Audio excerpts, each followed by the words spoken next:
dreary and rainy suburbs of Washington, D.C., the Center for Financial Policy at the University of Maryland at College Park is proud to be hosting this session, this webinar on information, data, and transparency, all sorts of issues of that type. First, the Center for Financial Policy, which I'm director of. My name is Russ Wormers, by the way. I'm a professor of finance and the director of the Center for Financial Policy. The CFP is the premier center in the Washington, D.C. region for the interface between academics, academic research, regulators, and economists in regulatory agencies, policymakers, and also practitioners. And we're very proud of the role that we play. And we have executed a lot of events over the past 12 months that are viewable on our website through recorded webinars, many events that deal with data as well as other issues such as climate change and also issues that are of interest to quant investment professionals. To be signed up for the CFP's email list and to receive early notice about these events, please Google search Center for Financial Policy. First link that comes up in Google will be our link. Click there, and it'll be very apparent how to register on our email list. And most of our events are open to everyone out there as we like it. So we urge you to sign up and to attend our events, as well as to click on the events tab and to look at past recorded sessions that we've done. Many interesting ones, as I've mentioned. Okay, the topic of today is data, information, transparency, how we can create a better world, a better United States maybe, in terms of having data available that is needed when conditions are urgent. For example, it became crystal clear during the global financial crisis of 2007 to 2009 that there wasn't nearly enough information to understand what many market participants were doing, what types of activities they were undertaking, and how unwinding these activities or increasing these activities may have contributed to further problems in the US economy and also worldwide. In the wake of the global financial crisis, of course, Dodd-Frank Act passed, and part of Dodd-Frank was to implement a National Institute of Finance, if you will. This became, by congressional action, became the Office of Financial Research in 2010, and the OFR was created to improve financial stability oversight and solve lingering problems with financial data standardization, quality, sharing, and accessibility, and maybe even to become a so-called early warning system, although that is sometimes in debate about the original intent of the OFR. Today's webinar is about something maybe bigger and more inclusive than just the OFR. The OFR is a great entity that has contributed a lot to the information, landscape. But we want to talk more generally about information and data. OFR, of course, is in the spotlight today in our discussion, but we want to talk about this more generally. Where is the data? Who has access to the data? Who archives the data and checks it and makes it available? And which data is still not available among the agencies? So we're talking mainly about government agencies providing either regulatory data or data that is submitted voluntarily by financial institutions chiefly, but also corporations, industrial corporations as well. Luckily, joining me today are three experts to shed light on this gloomy day on this topic of transparency, data, and information. My first expert is Professor Catherine Judge. Catherine is the Harvey J. Goldschmidt Professor of Law at Columbia Law School. Catherine is an expert on financial markets, regulation, and regulatory architecture. She's the editor of the Journal of Financial Regulation, a research member of the European Corporate Governance Institute, and a member of the Financial Stability Task Force sponsored by the Brookings Institute and the Chicago Booth School. Prior to joining Columbia, Professor Judge Clerk for Judge Richard Posner of the Seventh Circuit Court of Appeals and Justice Stephen Breyer of the Supreme Court. Welcome, Catherine. Thank you, Catherine. Our second panelist is Greg Feldberg. Greg is a veteran of the Federal Reserve Board. He is the former Director of Research at the Financial Crisis Inquiry Commission, and he's the former Senior Associate Director for Research at the Office of Financial Research, where he was responsible for producing each year the Financial Stability Report. Greg is now, after retiring from OFR, he is now Director of Research at the Yale Program on Financial Stability at the Yale School of Management. Good morning, Greg. And Professor Hillary J. Allen, our last panelist, is Associate Professor at American University, Washington College of Law. Professor Allen's research concentrates on domestic and international financial stability regulation with a particular focus on regulatory architecture and the impact of fintech innovation. She is currently working on a book titled Driverless Finance, sounds interesting, which is under contract with Oxford University Press. Prior to entering the academy, Professor Allen spent 7 years working in the financial services group of prominent law firms in London, Sydney, and New York. And in 2010, relevant to this discussion today, she worked with the Financial Crisis Inquiry Commission, which was appointed by Congress to study the causes, of course, of the financial crisis, the global financial crisis that I just mentioned. Good morning, Hillary. Okay, let me, what I'm going to do today is to move to our first panelist, Professor Catherine Judge, and let her make some opening statements about data, information, architecture, and so on. Please go forward, Catherine. All right. Well, thank you for having me. It's wonderful to be here. It's always wonderful to have the opportunity to sit down with Greg and Hillary. I learn a great deal from each of them. So I'm very much looking forward to today's conversation. I could go on for a couple hours on data standardization in the OFR, but I'm going to try and keep it brief by providing, fleshing out a little bit of the background that Russ nicely laid out for us. So again, the OFR was one of an array of regulatory reforms that were adopted in the wake of the 2008 financial crisis. And it was adopted specifically to address some of the deficiencies that were revealed over the course of that crisis. So one of the big changes in finance that had been decades in the making, but had only become vividly apparent during the crisis, was that alongside this massive banking system in the United States, we have a massive system of non-bank financial intermediation, most of which is not subject to prudential regulation, and therefore was outside of the direct purview of key regulators. But of course, there were also a lot of challenges that were realized within the banking system. In particular, banks' own risk management systems were faulty in a whole variety of ways, and risk management or prudential oversight had largely been focused on the safety and soundness of individual institutions. And so as things started to go wrong, as events like Lehman failed, clearly showed that there were weaknesses in the system, regulators were behind the ball. They couldn't readily figure out who was exposed to Lehman and what amounts. And oftentimes individual institutions were not able to readily aggregate across their institutions the range of exposures that they had to Lehman Brothers.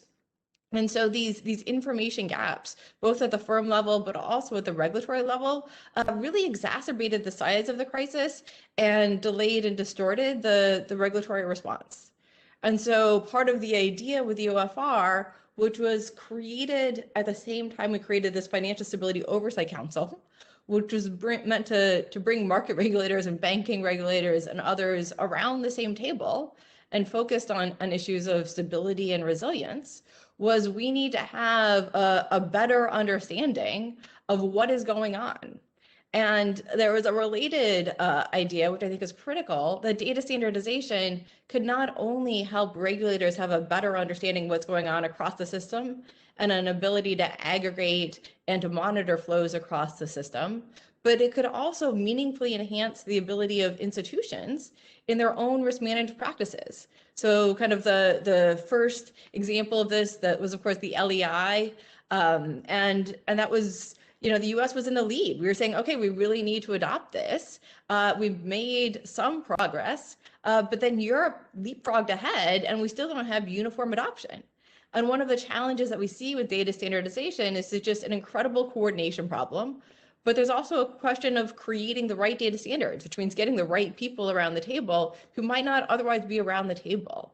And that goes to the point that you made, there's data and then there's information. And there's a gap oftentimes between those two. So a well-designed data standard has to be fit for the information that you're trying to derive out of it. But understanding it is also going to help you understand the limitations of what you know. And so these were the problems that we saw more than a decade ago. And they're problems that are alive and well today. So we have made modest progress, but I would say it was modest at best, both in terms of data standardization, but also in terms of an increased understanding and sharing of information across what remains a very fragmented regulatory system in the United States. And these problems, again, arose in ways that were different, but bore some similarities in the events of March of last year. So, I mean, just this week, we've seen all this debate about the SLR and, you know, did that limit banks' abilities to step in and intermediate in the treasury market? But so much of the discussion is still focused on banks. And what's interesting, of course, is that yes, banks use treasuries for liquidity, and yes, banks traditionally have been critical market makers in treasuries. And actually, under, you know, the liquidity regulations put into place, we were incentivizing banks to hold certain amounts of treasuries, and that interacted with other capital, these new capital requirements that were being posed on banks. But all of this interacts with this non-bank financial system. So we also had open-end mutual funds that were promising daily liquidity and were holding a bunch of corporate bonds that they couldn't easily liquidate. Well, they were also holding treasuries, so they're suddenly unloading treasuries. There were hedge funds agreeing in basis trades, and they were trying to unwind those trades. And so one of the real challenges is not only do we see massive dysfunction in a market that we critically need to remain liquid and well-functioning, but even a year later, there's contestation over exactly what was causing the dysfunction. And one of the ways it's playing out is in the debate about this, you know, this one aspect of bank regulation. And while that's an important debate, it needs to be part of a broader conversation. I mean, I think the OFR has made some progress in this regard, and I think their only working paper that they've released in 2020 addressed this issue. But right at the beginning of that working paper, they acknowledged, you know, we've made progress because now we have data about, you know, centralized derivatives, but there are a lot of derivatives that go through centralized clearing, but we still don't have any visibility into the OTC market, which is where a lot of the activity remains. And we also still have a limited visibility into a whole variety of asset managers and their trades. And you don't want perfect information necessarily. And you certainly want there to be gaps between what the government knows and what is necessarily made public. But these information gaps and the interplay between banks and non-bank finance remain as pressing as ever. And so I'm looking forward to this conversation. I think, you know, Greg's going to talk more about what the OFR can do under their current structures, and Hillary's going to think a little more creatively and proactively about how we ought to be thinking about what's going on and the possibilities before us. But I will say, I guess, in handing the baton over to Greg, first, I agree that there's a lot more that could be done, even under the current regulatory regime. That being said, we've learned a lot over the last decade, and I would put those lessons to work and both increase the autonomy of the OFR, change the burdens placed on it in certain ways to make it more effective at the role it's been given. But I also think if we want the OFR to be more effective, we need to think about the environment in which it is operating. One of the challenges that we've seen is other banks have not been, or other regulators have not been overly eager, for example, to share information. So what are the, and they haven't necessarily worked closely with the OFR in advance to figure out, are there data standards that we might be able to utilize as we want to gather new information from regulated entities? And that type of coordination is what's going to reduce some of the reporting costs and also increase the capacity, again, of the regulatory system generally to understand what's going on. So I think it's looking at the OFR, but it's also, I think, and this connects to some of Hillary's other work, rethinking what are the expectations that we want to put on the other regulators in terms of being part of an overall system, a regulatory system that's meant to promote systemic stability and really resilience today. And thank you, Catherine, for mentioning the Treasury market stress events of last March, which brought into clear focus the limitations of data and information that still exist.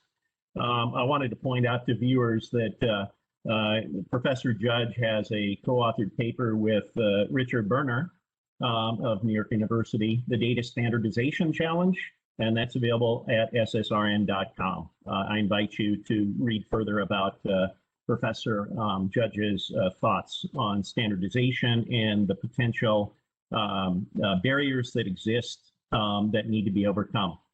Our second panelist, Greg Feldberg, has written a paper that is published by Brookings, Fixing Financial Data to Assess Systemic Risk.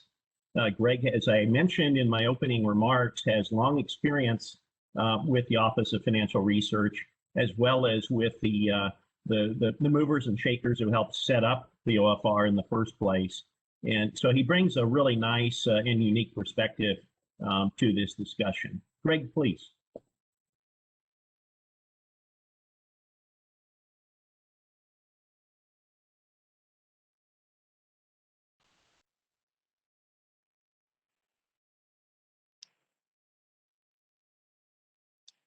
So thank you for that introduction, Russ. Am I coming through clear?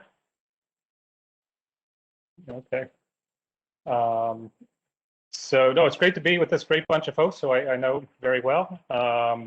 Russ gave me an opportunity to briefly mention my program at Yale. We have a program called the Yale Program on Financial Stability, which has a master's program for central bankers, a one-year master's in systemic risk.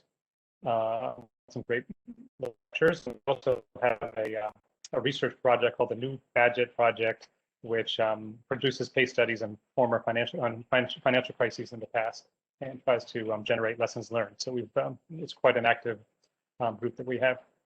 So I guess among the people on the panel, I'm the one that has spent 6 years at the OFR trying to make the model work. So I probably am the one that's most inclined to say positive things about what we were able to accomplish. The OFR, was spearheaded the global LEI movement, which has been extremely successful. But Catherine's right, Kate is right. There are gaps. We also, in our research, innovated analysis of hedge fund data through the SEC's Form PF. And years before the COVID crisis, our economists and analysts pointed out the concentration and leverage of a couple of hedge funds that ended up being central to the COVID crisis. So those are just a couple of examples of, I would just call that a proof of concept without arguing with anything that's going to be talked about in the rest of the call today. I think the administration, the Trump administration, reduced the size and mission of the organization. I wrote a blog about this at the time. When I left, I was not happy with the way things were going. I think when it comes to the research side, I think it didn't turn out as bad as I had been worried. I think the OFR provided some very valuable work to the FSOC confidentially, internally during COVID. The Trump view, the administration view that the OFR's main role is to serve FSOC was sincere to the extent that it did provide a lot of services to FSOC. But I think there's no doubt that the new administration, we are all hoping, will rebuild the organization's research capacity back to where it was, rebuild the expertise across markets and institutions which we had before. Literally, the research is half the size that it was when I was there. And also, which is what Hillary's going to talk about, I hope that they take on hiring in areas like fintech and climate change, which are certainly key financial stability areas going forward. The main thing I wanted to talk about, though, was really the themes of my Brookings article. And that article was focusing on the data side of the mission. I think the data part of the OFR's mission is really the most unique and important part, in a sense, of the mandate that's in the statute. Partly because data needs some kind of oversight and standardization, and also because of the special challenges that we have in America with our crazy regulatory system. So I made just some very simple points in that article. I mean, first of all, just financial regulatory data that faces unique challenges, the fragmentation of the regulators, the difficulties of getting private institutions to produce data that is usable by the public, et cetera. Second, I guess my main argument was we need to have a national strategy for addressing these issues with financial data. And then third, that the FSOC, as a convener of the financial regulatory agencies, really is the organization that should try to produce such a strategy, and that they should pass the OFR with doing this. And I think to what Kate said, I wrote this really in the context of the current legislation. And this was really thinking, what could the OFR do with its current powers, and maybe assuming much stronger support from the Treasury Secretary and the agencies than it had in the past, but still within the current powers that it has. And then again, the question of what would the federal data strategy work and what value would it add? I guess the first point is that there's a precedent for a regulatory data strategy, and that the rest of the federal government, almost exclusively ex-FSOC, created a federal data strategy that they published a year ago after, I think, a 2-year process, which I think has done a lot of good in coordinating work across agencies and getting agencies to share their technologies. Also, other countries, central banks, financial regulators have done this. They've stepped back and say, what are we trying to get out of data? How can we share data better? How can we better use technology? So the US is kind of an outlier in not taking just kind of stepping back and saying, what do we want to do here? The process that has been followed in these prior examples is a broad-based discussion across the industry, with many people from industry and the private sector, as well as people who have different points of view about what financial data could do. They take a proposal for comment, they draft principles, they have shared principles on what we're trying to do with data, and then they follow an action plan. This is a 2 or 3 year process. So what I would include in the plan is really 4 things. One is a data gaps strategy. Second is a data standard strategy. The third is a data sharing strategy. And then the fourth is what to do about new technologies. And these are all areas which suffer, like Kate said, from serious collective action problems across the regulators. When it comes to data gaps, I mean, I think it would be useful to get FSOC agencies to spend some time discussing what data they need, and what data the OFR could get for them. The OFR certainly has, since its first annual report, we focused on data gaps and shadow banking, data gaps in leverage and liquidity transformation across financial markets that weren't as well supervised. And we've got the OFR had one success. They have a data collection on a big part, but not the entire repo market. So there's a lot left in just that kind of core shadow banking data gaps that were revealed by the financial crisis. There's still a lot to do in just cleaning that up. But then there's also data gaps in fintech. There's huge data gaps in fintech. And like Russ and Kate already mentioned, the COVID crisis illustrated that there's a lot more data gaps that have been pointed out in the Treasury market. So the second one is data standards. I mean, one way to, the idea of a strategy is really, it's not the idea that of the strategy document itself, but it's the process that goes into creating it, where agencies get together and reach consensus on what they care about. And an example of a core principle in data standards would be that we want to see all the agencies agree with the principle that everybody's data should follow similar standards, so that it's interoperable, so that they can work together with each other's data. The third category of data sharing, similarly, I mean, we'd like to see multilateral MOUs instead of bilateral MOUs. I could see a few principles on data sharing, which it would be great to see FSOC agencies all sign on to and then start to execute. Every agency should be able to get the data that it needs to do its job, just very simply, whether the job is number 1, financial stability, and number 2, something else, or number 1, something else, and number 2, financial stability. Everybody should be able to get the data they need to do their job. There's certainly other principles about confidentiality and privacy of data, and also about transparency to the public and maximizing the ability of the public to analyze the data that financial regulators have, especially academic researchers like Russ, to get the data that they need to provide their insights. And then the fourth category, which I think has been Hillary's focus, but implementing new technologies to improve what regulators do. This is sometimes called RegTech and SupTech, two different sides of the same coin. The FDIC has done some very cool stuff in the last year, putting out proposal ideas from the private sector about ways to improve the call reports that they filed from that they've gotten from banks for more than 100 years. The SEC and other agencies have led the way globally in implementation of things like APIs, but there's no consistent approach. There's no cross agency approach to either of these things, and I think that makes a difference.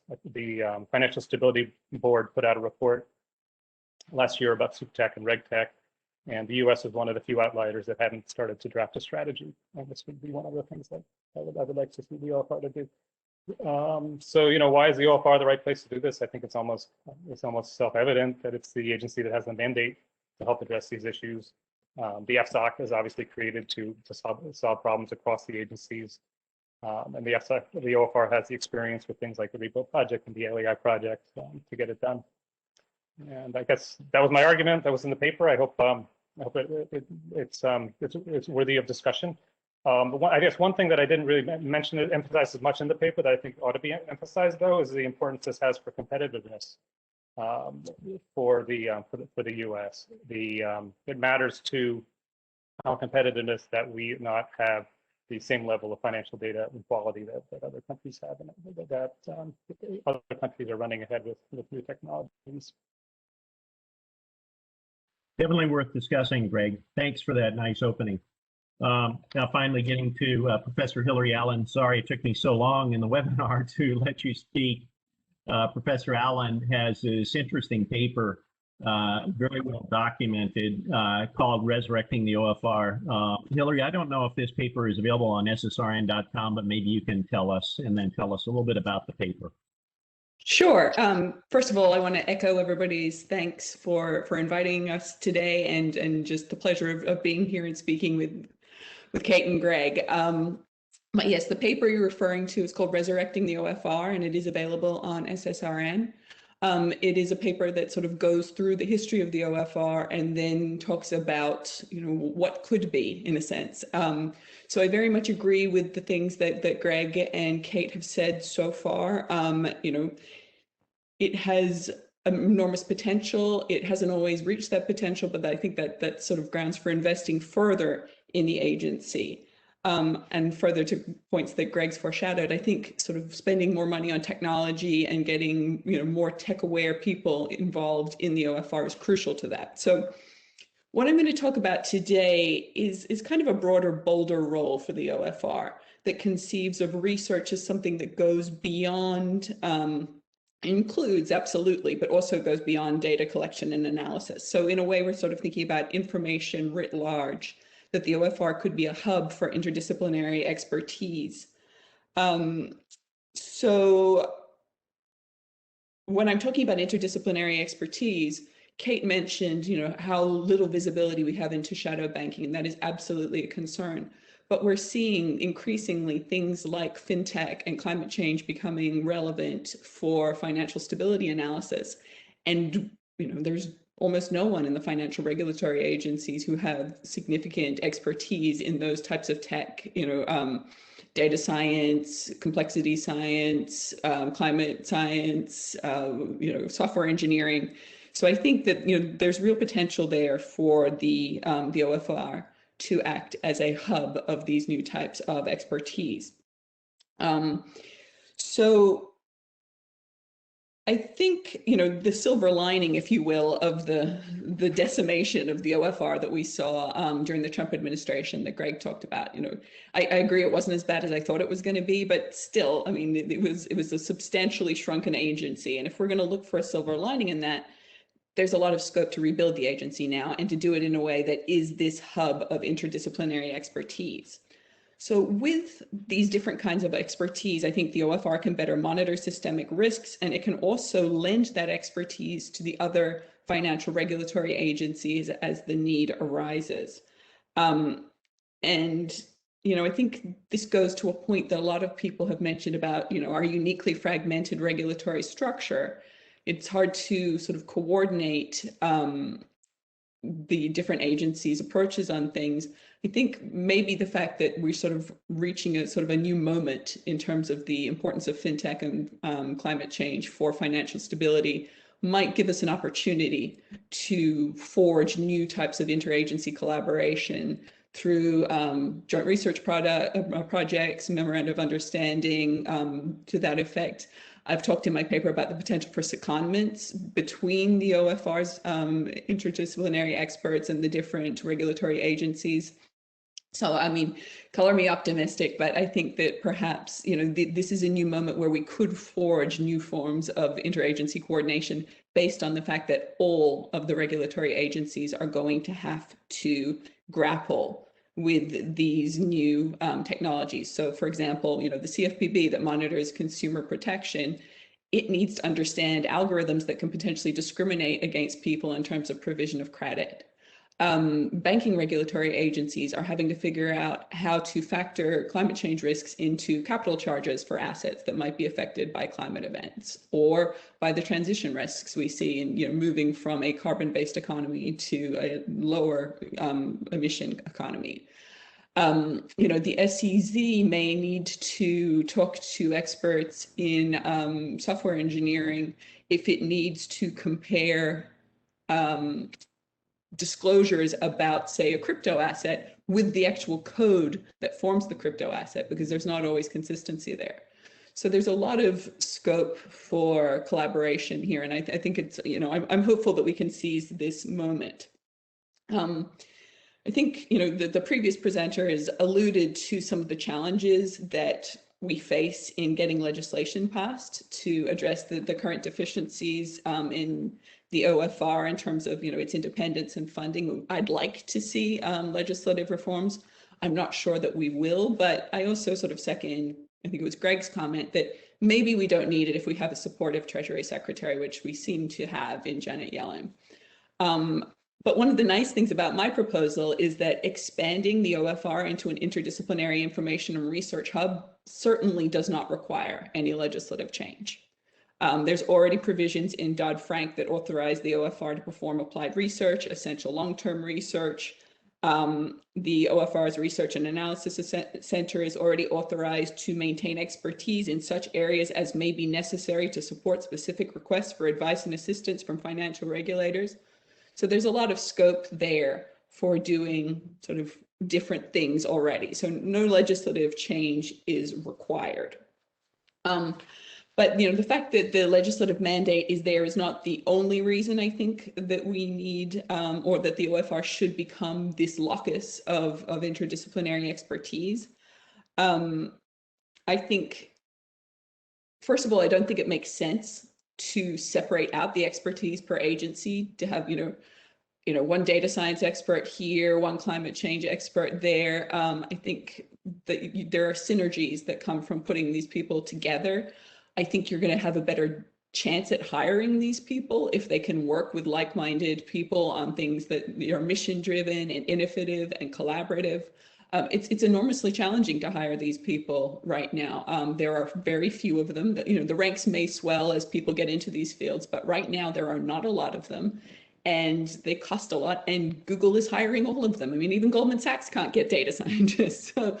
So you really go to sort of a small pool of people who have the expertise and want to do something public oriented. So instead of sort of having the agencies fight over those people, let's put them in one place where they can sort of work together and really, maximize the synergies. But then we need to have a mechanism to lend that expertise back into the individual agencies. And those were the mechanisms that I mentioned before, things like joint research projects, and things like that. So yeah, as I said, sort of color me optimistic. I think there is potential to rebuild the OFR here in a way that is better suited to not only fulfilling its original mandate, but also solving some of the coordination challenges, at least in the context of climate change and fintech. Great, thank you, Hillary. Wonderful opening statements by all three panelists, and I'll start asking questions here that I think are interesting, but I invite the audience to also submit questions via the chat function, and I'll get as many of those in as I possibly can. And I invite the panelists to talk more about their papers as they wish as I ask these questions, because there's a lot. I read all three papers last week, or I should say over the weekend. Great papers, lots of detail, and they hardly were able to give enough attention in just a 5 or 10 minute introduction. So I invite all of you to talk more about that. Well, let me start here at kind of a higher level before we get into the nuts and bolts of which agency or whether OFR. We'll come back to this issue that Hillary brought up. Who should and Greg as well, who should be the archival repository and cultivator, I guess, if you will, of data. Let's talk kind of high level here and think about what data is available to the economy as a whole, broadly speaking. I wanted to point out that since the global financial crisis, a number of agencies have made some really great steps in providing machine readable data, more machine readable data, and more data in general, and making it available to researchers, which is at my heart, of course, since I'm a researcher at heart. We like data, and there have been a lot of advances made in terms of data availability.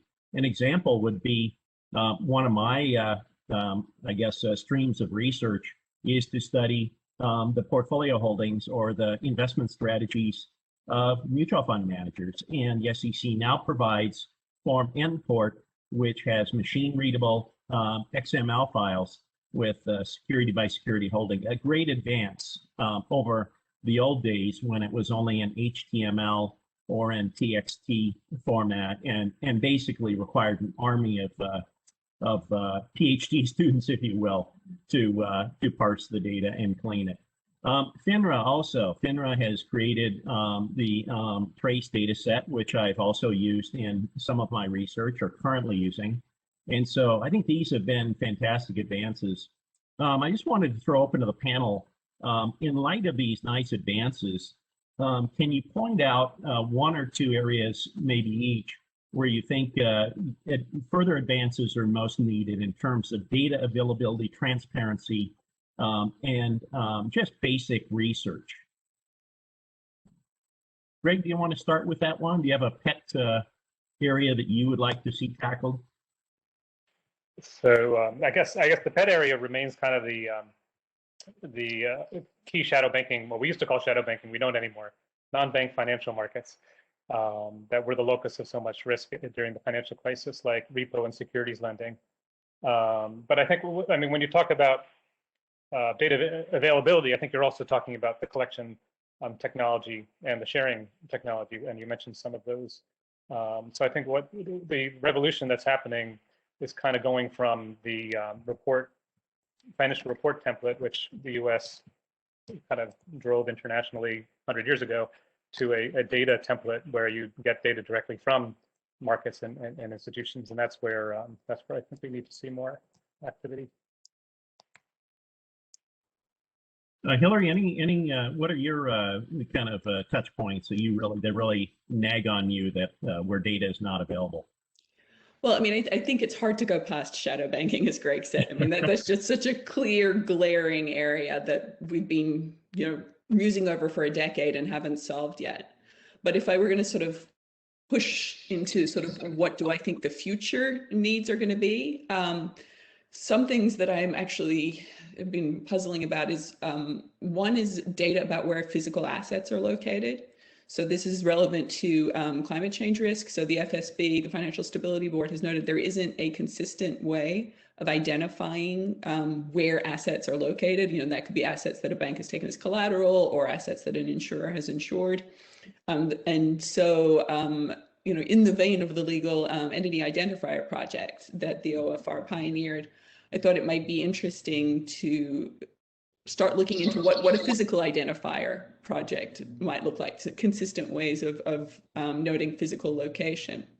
And then another thing I've been thinking about, sort of in a similar vein, is that with increasing reliance on technology, we're seeing vendor risk, right? That if there are problems in terms of the people who are building these tech solutions, they're often not built in-house, that could have systemic ramifications. So again, some kind of consistent identifier for the different vendors and the products that they issue, so that we, can say very easily, okay, vendor X is having a problem. All of these financial institutions rely on vendor X. What are the consequences of that? And Catherine, do you have a touch point that you want to talk about? Yeah, I'll actually just follow up and reframe kind of what Hillary was just saying. I mean, I think that there are particular areas. That was my discussion of Treasury earlier. That was my discussion of the fact that we still have incomplete LEI adoption. But there is this irony that really comes through in your question, where in one sense, we are in a much, much more information-rich environment now than we were even a decade ago. I mean, we've moved leaps and bounds forward, and partly it is because regulators have made certain types of information available, and they've also made certain types of information available in ways that are more usable. And that is as important as making it available. But it's so much that's happening completely outside the regulatory space with big data and AI, right? So, I mean, we saw during the COVID crisis this remarkable ability to, use open table data to suddenly understand behavioral changes that had ripple effects throughout the economy. So it was really exciting to watch the way that was happening. But I do think there's an incredible danger in saying, look, we now have all the information we need, and we just need to set up the right technology. We don't actually need to create that underlying standardization, because in financial markets, a lot of what is most valuable is also proprietary. And so there are intentional walls created all over the place. And going back to why the LEI is just a nice example, and why Hillary's point about property is a nice example, people create their own ways of monitoring and identifying what they see as risk factors. For those, if there's not a standardization effort, those are entirely idiosyncratic. So you now have information that's housed in little pockets all over the place. But from a regulatory perspective that's focused on stability or resilience, you want to be able to monitor not each of the different pockets, but the interplay among them. And so suddenly the failure ex ante to create a standard results in now people having these IT systems that are going to have to undergo significant changes to be able to work around what is a common standard. So I think for me, a lot of it is more we're kind of constantly behind in our effort to not only kind of identify the information that we're going to need, but to create the standard before rather than after it becomes vital. So we have the tools in place to do the aggregation and monitoring that is critical from a systemic stability standpoint. Great. And Catherine, you have talked quite a bit about the impediments, to data collection and sharing in your paper on ssrn.com. And I wanted to see if you could talk a little bit about some of those impediments and burdens in terms of how, from a financial institution's point of view or from an industrial corporation's point of view, they might point out that, look, this is really a burden on us to collect this information and to report it. Nobody uses it. Is there a way to make this easier and maybe lessen the burden for smaller financial institutions while still providing transparency? I know I'm kind of catching you off guard here, but wondered if you had any thoughts about this.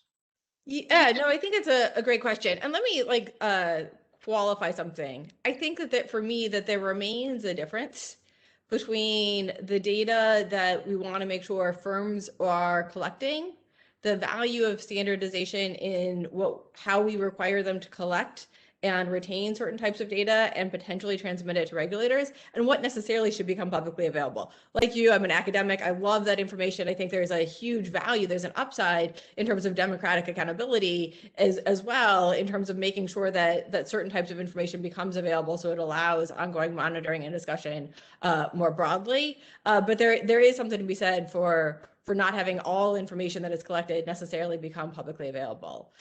Going to your point, yeah, I mean, I think the long run story with data standardization is there are significant upfront costs at times, but longer term, it should actually reduce regulatory burdens. And that has to be kind of the way it's understood.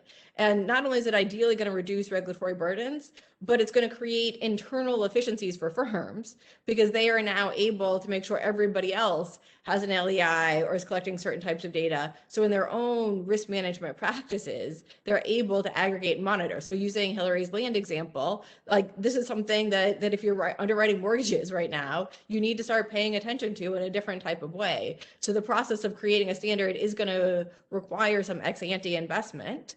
But long term, it's going to both have regulatory payoffs and private payoffs if it is done appropriately and in a timely way. And so I think that also answers your questions about impediments. But I will just say, I mean, looking quickly at just what a mess the LIBOR transition has been, I think very, very often we underestimate just how slow private entities are to engage in changes, even when they're using a reference rate that is inherently faulty. Hillary, thanks, Catherine. Hillary, in your Resurrecting the OFR paper, which is available on ssrn.com, you have a section called Rebuilding the OFR. I'd like to invite you, if you want, if you wish, to talk a little bit more in detail about your proposal here. Sure. I mean, it is a many tentacled proposal, right? So, I mean, I mentioned earlier that there are some legislative changes that would be nice, but they're not the be all and end all. I think really what we're talking about is resources more than anything else. And that is both personnel and money and data. So in terms of data, something that we've alluded to already in the panel, you know, the fact that regulatory agencies are not sharing data with one another is a huge problem in a fragmented regulatory structure that we have. And to some extent, you know, Greg's addressed that in terms of the, you know, data standardization. You know, some of the hurdles to that have been practical, right? There've been concerns about hacking. There've been concerns about standardized formats. But there's also been a turf war aspect of that, right? People just don't want to hand over their data. And so part of the sort of the interagency collaboration that I'm sort of hoping will ensue, at least in these new areas, is something that will start to bring down some of those turf war mentalities. So that's why I also think sort of having certain types of secondments between the regulatory agencies may also potentially be helpful. You know, having projects, you know, people working together to just, yeah, as I said, just to bring down those barriers. In terms of funding, I think, you know, the status quo largely works. It would be nice to get Treasury out of the funding process and let the OFR manage it on its own. But with that said, that would be a legislative requirement. And again, I'm not sure we're going to get there. In terms of staffing, that I think is, you know, a really interesting point, and it's one that I've already alluded to. We need to find a way to encourage publicly minded, skilled people to want to join the OFR, and to some extent, that's a chicken and egg problem, right? If you build the agency as a super exciting place to work that's on the cutting edge of doing new innovation, and something I didn't mention in my presentation, but that I do talk a lot about in the paper, is the idea of financial regulation itself taking the form of innovation, technological innovation. So, you know, the creation of hypothetical data sets for machine learning applications, the use of oracles, which is part of the crypto asset world as a form of circuit breaker. You know, there's potential now for technology, regulation to be technology rather than regulation to be words on a page. And that could be something really appealing to sort of young, skilled workers who want to do something mission-driven. But you're going to have to start that. You have to start that chicken and egg problem. You have to get the people there first to make it an exciting place to work, and then build from there. So, you know, I would encourage the OFR to focus on making some big hires up front, and hopefully, you know, a virtuous cycle will kick off from there. Great. Greg, you were at OFR for several years. You obviously know really up close and personal the types of challenges that faced OFR. How do you think this should proceed? What should OFR's role be in the data collection and curation process? Do you think in the short run that the data that's already being collected by agencies should continue to be collected by them, since the argument is that they know the client best and they know when the data is good and when the data is not good, and OFR should be allowed increased access to that data? Or should OFR have a bigger role in being the gatekeeper and the repository for the data itself? So that's a really difficult question that I wouldn't want to firmly answer right now. I mean, I think the options for making sure that agencies have access to the data they need, I think centralizing the collection in one place might help, but might not be essential to achieve the ends that you want to achieve. So I think I would punt that to the process that I'm suggesting, where we have a discussion among the agencies about the costs and benefits of different ways to address these issues. I'm not wedded to the OFR being owning everybody's data as the solution. I'm not. Let me follow up with maybe a better question. So in your time at OFR, what were the types of activities that increased the tendency for other agencies to share with OFR? Because I know, being there myself as a visiting economist, there were, you sent off some of the OFR economists for temporary right assignments at the Fed or at the SEC or things like this. Can you talk a little bit about the types of things that seem to enhance the interchange of data? So I think, Hillary really is onto something, that it has to do with, a trade-off. The times where we were most, valued is when we had a service to value in return for the data. So, if there's a new collection that an agency has and, it's new, nobody knows how to use it or to clean it. And there's a process involved of just learning. The OFR, in a couple of cases came in and got the data very early and mastered it early, which I think is beneficial to both parties. And I think the best example is the form PDF with the SEC. Great, thanks, Greg. I'm going to ask you one more question before I let you go here. So let's talk about legal entity identifiers, LEIs. This is something that the OFR pioneered. Great idea. It tells you, in theory, who owns who owns what, and where that asset has been. Great idea, but it hasn't been. It has been adopted to some degree, but not as widespread as might be desired. What are your thoughts about why this is the case and how we can improve the use of LEIs? So, I think the support of the CFTC and other agencies has been essential, and I think partly that's driven by just the obvious need in the derivatives market and the value that it serves in the derivatives market. So anybody participating in that market, obviously, the LEI is beneficial to everyone. The mandate was stronger in Europe than it was in the U.S., and it applied to I think all markets that you had to have an LEI. So a little bit more top-down requirements might be helpful. I don't think the LEI is seen as unsuccessful. I think it's quite well used in the U.S. Most financial institutions have it, but if you really want to get full adoption, and then there's also the adoption of by non-financial entities, then you're going to have to maybe bring in a little bit more regulatory requirement. Catherine, any comments on the LEI? No, I think Greg is right. I think people use it oftentimes as an example, just because it's relatively low cost, has a very big upside, and so the fact that a decade later we still don't have complete adoption, but there is a regulatory dynamic to this too, just in terms of incentives.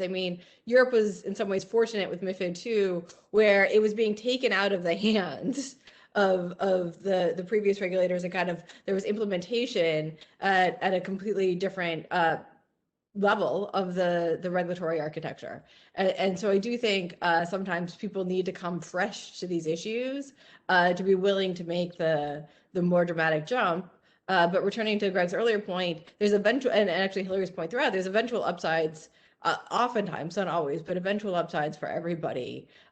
So we are really not serving regulated institutions well, much less the regulatory system, in being slower to adopt this. And I think there was a nice comment in the questions pointing out that, I mean, like this is just a small first step, right? Like there needs to be much broader standardization in a whole variety of different veins to really make the type of progress I think most of us feel is warranted. Great. Hillary, It's a do you have proof of comments on that? concept. Oh, yeah. Go ahead, Greg. No, just echoing Kate. The LEI is a proof of concept, but there's a lot of other work to do. Great. Now I wanted to return to Hillary. I've asked a few questions now. Hillary, do you have any response to any of these questions? The LEI, centralization versus decentralization, how to get the agencies to work together. Your choice. So I choose centralization versus decentralization. So something that Greg's been alluding to that I think that is really important is just that we have no idea, I think, in the financial regulatory world, sort of the scope of technologies that are available for using new technologies. And there's all kinds of exploration of sort of not even requiring data to be submitted, right? It just lives with the regulated institution, and the regulators can tap into that when they need it, right? So, you know, that can involve or can avoid a lot of sort of cybersecurity issues and things like that. And so it may be that we're just talking about this the wrong way, right? You know, given the technological advances, we may not even have to have a central depository of data.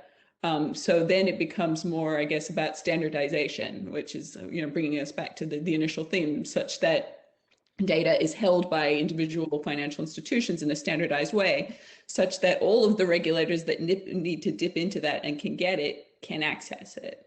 And so I think, you know, I also sort of echo or Greg's hesitation to sort of jump into that debate before we know what the technology really is.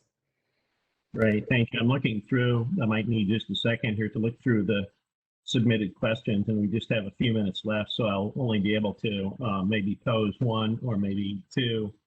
Let me see if I can find one here that is especially suitable. Let me see. Oh, okay. Yeah, one I guess is just a little more on LEIs. I guess would it also be helpful if the public sector would adopt LEIs in lieu of DUNS numbers and things like that? And maybe that's just a statement, not a question. Let me see what else here.